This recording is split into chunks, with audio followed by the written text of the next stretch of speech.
ሰላም ሰላም የኔ ውድ ቤተሰቦች እንደምናላችሁ፣ እግዚአብሔር ይመስገን። እንግዲህ ጨረቃዎቻችን መጥተዋል። ዛሬ አብዛኞቻችሁ ውጤት ጠብቃችሁ ነበረ። ዛሬ አይደለም ነገ ይመስለኛል። ግን ደግሞ ቅማምዬ ሁላቸውም ጠርታቸው ከእንደገና ዲኤንኤ እንዲያደርጉ እንድትስማማ ልጇም ይዛ እንደምትመጣ ነበረ። ግን ደግሞ ያው እሷ ወዲያውኑ እንደማትስማማ እኮ ግልጽ ነው። ትላንትና ራሱ ቤኪ ቤት የተናገረችው እንዴት እንዳያረጋት ማለት ነው። ደግሞ እንዴት ነው የምትመናቀረው? በስማ ጭራሽ የልጄ አባት እያለች እየደባበሰችው ነበረ። አቤት ማፊያ ናት የምር በጣም እየወጣላት አለል ያለላት ማፊያ ትመስላለች። እና እንግዲህ ከዚች ሴትዮ መች እንደምትፋቱ እግዚአብሔር ይወቀው። ጌታ አይደለም እናንተ እኛ ራሱ እንዴት እንደሰለቸችን በጣም በቃ እኔ እንጃ አይደል። ኮሶ አለ አይደለ? ኮሶ እየመረራችሁ እንዴት ነው የምትወጡት? ልክ እንደዛን የሆነችብኝ ጌታን እኔ በስማም እንደዛን የሆነችብኝና እውነት የያዘ ሰው እንደዛ በዚህ ልክ ስግጥ ይላል ብዬ አላስብም።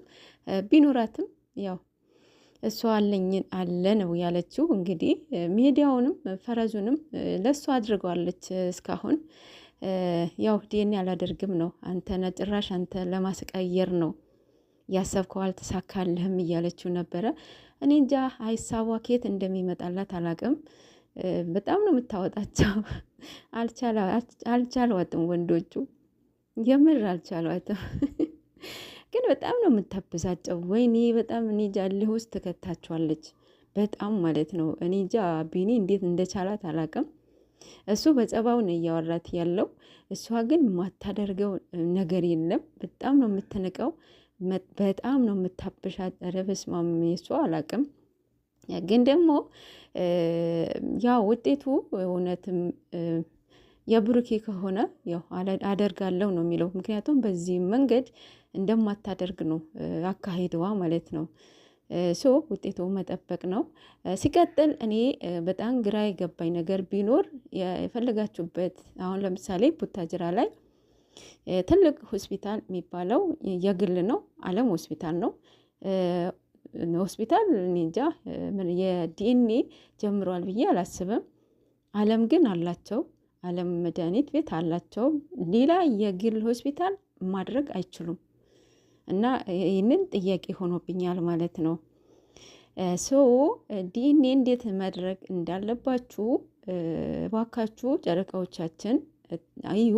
ብዙ ኦዲየንሶቻችሁ ሜንሽን እያደረጓችሁ ነው እና ብታዩ ጥሩ ነው ብዬ አስባለሁኝ። አትናደድ ብሩክ፣ አትብሳጭ። አዎ ታናድዳለች፣ ታብሳጫለች። በዛ ላይ የህዝቡ መነጋገር ያለ አትፍረዱበት የምር እና በጣም ይከብዳል። እሱ ብዙ ነገሩን እንትን ብሎት ነው ተደራርቦበት ነው እንደዚህ እየተናደደ ያለው ማለት ነው። በዛ ላይ እሷ በቃ እኔ ፍቅር ነው ፍቅር እሷ አፍቅራም ተፈቅራም ምታቅ አይመስለኝም። እናንተ የምታፈቅሩት ሰው እኮ እንዴት እንደምትሳሱለት ጌታን ከልባችሁ የምታፈቅሩትን ሰው በቃ ግዴታ የኔ ይሁን ማለት እኮ አችሉም። ምክንያቱም እህል ውሃችሁ ስላልሆነ ማለት ነው። ግን የሱ ደስታ፣ የሱ መለወጥ፣ የሱ ሳቅ ምናምን እናንተ ሊያስደስታችሁ ይገባል። እና እንደዛ አትሆኑ።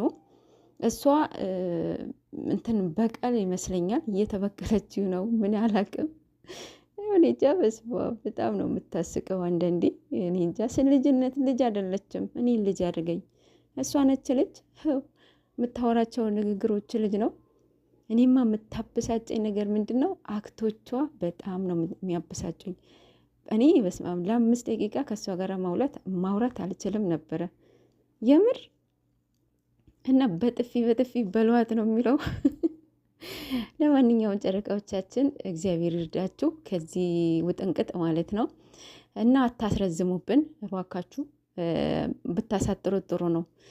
ዛሬ አኑ ቤት እያሳቆኝ ነበረ የምር።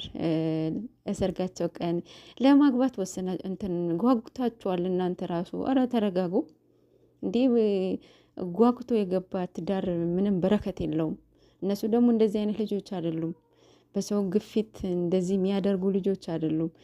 አዙረው የወደፊት የኋላውን አይተው የሚገቡ ልጆች ናቸው። ግን እናንተም ሰከን በሉ።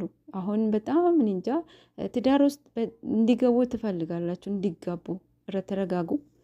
ምንድነው ፕሮሚስ ቢያደርግ ቀለበት ቢያደርግላት፣ ኦልሬዲ ባልና ሚስት ናቸው እኮ አልተጋቡም እንጂ አንድ ላይ ነው የሚኖሩት፣ አንድ ቤት ነው የሚኖሩት። የተለያየ ክላስ ቢኖራቸው አንድ ቤት ነው የሚኖሩት። ግን ደግሞ ያዋል አይደለ ልጅም ሳንጋባ የምንወልድ ይመስለኛል። አይምሮን እየተወሰወሰ ነው። ምክንያቱም እናቴን የኔ ልጅ ማሳየት አለብኝ። አቤት የእናቱ ያለው ፍቅር ማርያምን። ሁላችንም እናቶቻችን እንወዳለን፣ ግን የእሱ እኮ በጣም ነው የሚለየው። ማርያምን በጣም ይለያል። እና ወንዶችዬ እናቶቻችሁን ውደዱ። ትወዳላችሁ እኮ ግን ደግሞ እኩል መልስ የምትሰጧት የላችሁም ወይ? ጸጉራችሁን እየፈተላችሁ ከፍ ዘቅ የምታደርጓት የላችሁ? ትኖራላችሁ፣ አጠፉም ደግሞም አላችሁ። እና በሱ ማየት ትችላላችሁ ማለት ነው።